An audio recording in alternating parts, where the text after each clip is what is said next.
Hi, this is Dr. Stephanie Sarkis. I was asked recently to do a video about what to expect in your first appointment at my office. So before you come in, we talk a little bit on the phone and I ask you about what your main concern is. I may give you some forms, ADHD rating scale, possibly a depression rating scale, anxiety rating scale. I have you fill out an intake form talking about your main concerns, and I do that all through a portal online.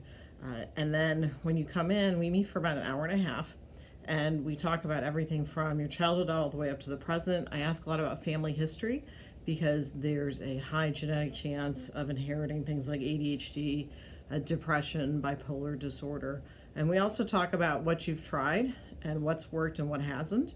My theoretical orientation is I'm a combination of cognitive behavioral therapy and solution-focused therapy. So we take a look at what hasn't gone well and try to rectify that, and then also focus on what's going well too. So I think that's important that we focus not only on what isn't working, but what have you tried that you've been successful at, especially with couples. When's the time that the two of you were able to work through an issue?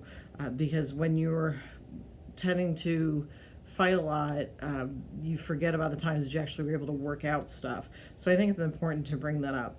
When I meet with couples, I usually ask them, how did you meet and what first attracted you to the person, or what made you fall in love with them? Because over time, I think we forget those things. I think it's important to remember that.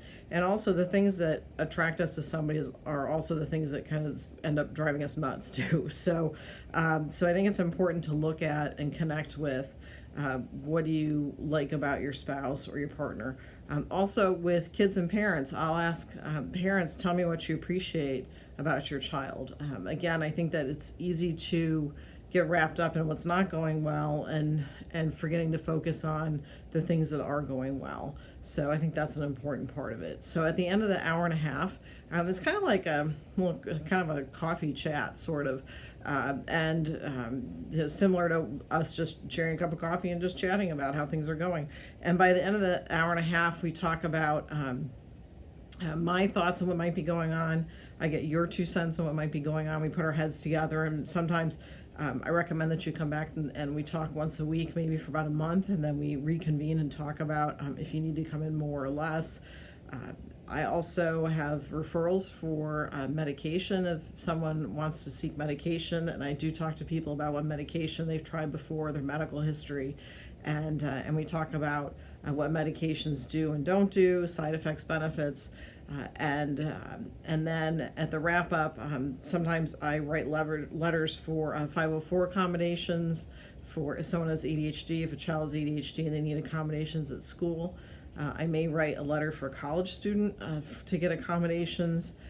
So those are some of the things that I do. So it's about an hour and a half initial appointment. And again, you fill out some forms ahead of time online. And so by the time that I've come in, I've already scored your rating scales. And also, when you fill out that intake form, I get a good idea of what's going on before you even come in. And I think that's a nice springboard. So we just kind of go right into what your concerns are.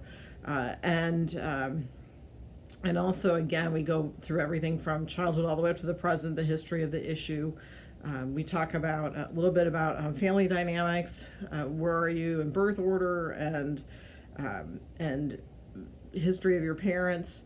And we talk about what your main concerns are, again, how they relate to work or maybe even school. And we go from there. And again, I ask quite a bit about family history because the family medical history is very important to determine what might be happening. So that's a little take on what I do at my initial appointment.